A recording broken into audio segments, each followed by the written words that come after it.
गोष्टीची चर्चा करत होतो की एमआयएम हिरवा रंगाचा आहे, त्यावेळी एमआयएम एका हिंदू बांधवाला विजय उबारे याला एमआयएम ची जबाबदारी मुंबई महानगरपालिका बीएमसी मध्ये आमच्या पार्टीचा प्रतिनिधित्व कोणी करणार असेल, नेतृत्व करणार असेल तर ते आमच्या एक हिंदू बांधव आहेत, ज्यांना आम्ही तिकीट देऊन मुस्लिम बहुल भागातून त्याला निवडून आणलेलं आहे आणि त्याला आम्ही बीएमसी मध्ये गट नेत्याची जबाबदारी दिलेली आहे. आम्हाला काही फरक पडत नाही की लोक आमच्या पक्षाच्या बाबतीत काय बोलत आहे, काय आमची आलोचना करत आहे, चेष्टा करत आहे, कशा प्रकारचे वक्तव्य आम्ही मागच्या काही दिवसामध्ये ऐकलेले आहे, त्याची पर्वा न करता आम्हाला पुढे जायचं आहे आणि पुढे जाताना सर्व जाती धर्माच्या लोकांना सोबत घेऊन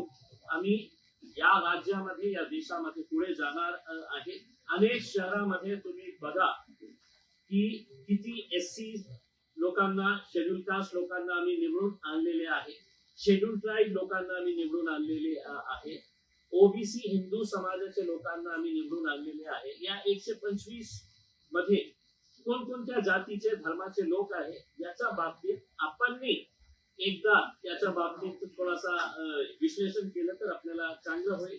या मुंबऱ्यामध्ये जेव्हा आपण हिरवा, भगवा, नीला याच्या बाबतीत हे करत होते, आमचे भाऊ सारंग भाऊ मयूर सारंग एमआयएमनी त्यांना तिकीट दिलं होतं आणि आमची प्रामाणिक इच्छा होती की त्यांनीही निवडून यायला पाहिजे होतं. आता या जिल्हा परिषदच्या निवडणूक सुरू आहे. एक उदाहरण म्हणून आपल्याला सांगतो की जे पंचायत समितीचे माझ्याकडे जिल्हा परिषदचे आम्ही 6 सीट्स लढत आहे आणि पंचायत समितीचे आम्ही 15 सीट्स लढत आहे. त्या 15 पैकी 9 जे आहे ते हिंदू समाजाचे आहे. त्याच्यामध्ये मराठा समाजातले आहे, हिंदू समाजातले, ओबीसी समाजातले लोक आहेत, त्यांना आम्ही तिकीट दिलेले आहे. लाईन मध्ये उभे राहून ते आमच्या तिकीट मागत होते. मग एका साईडला जनता आमच्या सोबत, जनताचा विश्वास जे आहे ते एमआयएम वर वाढत चाललेला आहे. ओवेसी साहेबांना त्यांनी बघितलेले आहे की जेव्हा या देशावर जेव्हा हल्ला चढवण्यात आलं होतं, एकमेव नेता होता की ज्यांनी विदेशात जाऊन नाही हे धरती आमची आहे, हा देश आमचा आहे, त्यांनी कशा प्रामाणिकपणे आपली भूमिका मांडली होती, लोकसभेमध्ये कशी प्रामाणिकपणे आपली भूमिका मांडली होती. आता जेव्हा ज्या पक्षांचा पराभव होतो तर त्यांना असं वाटतं की सगळ्यात सॉफ्ट पंचिंग बॅग कोण आहे तर एमआयएम पक्ष आहे. हम हारे तो परेशानी होती है कि हम किसी को जिताने के लिए आए हैं और अब हम जीते हैं तो उसकी परेशानी हो रही है कि ये जीते कैसा है.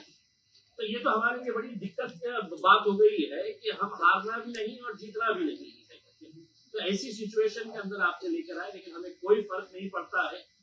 जिसको बोलना नहीं बोल रहा हूं मैं, जिसको भोंकना है वो भोंकते रहे, हमें कोई फर्क नहीं पड़ने वाला है. इसके बाद आगे का आपके अगर जो भी सवाल होंगे तो हम आपके हमने गले में आज जो भगवा पहने हैं इसका भी कोई मकसद है? देखिए मेरी गाड़ी के अंदर भगवा भी था, हरा भी था, नीला भी था, पीला भी था, सफेद भी था.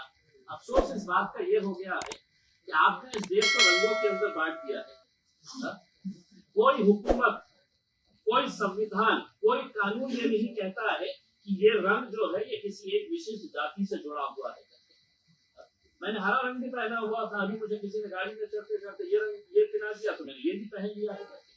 लेकिन लोगों को ऐसा लग रहा है कि साहब ये रंग जो है ना ये जात के साथ, ये रंग ये जात के साथ, ये रंग ये जात के साथ, ऐसा कुछ नहीं है साहब. और जिन लोगों की घटिया सोच होती है वो इस तरह के फालतू मुद्दों के ऊपर व्यस्त रहते हैं.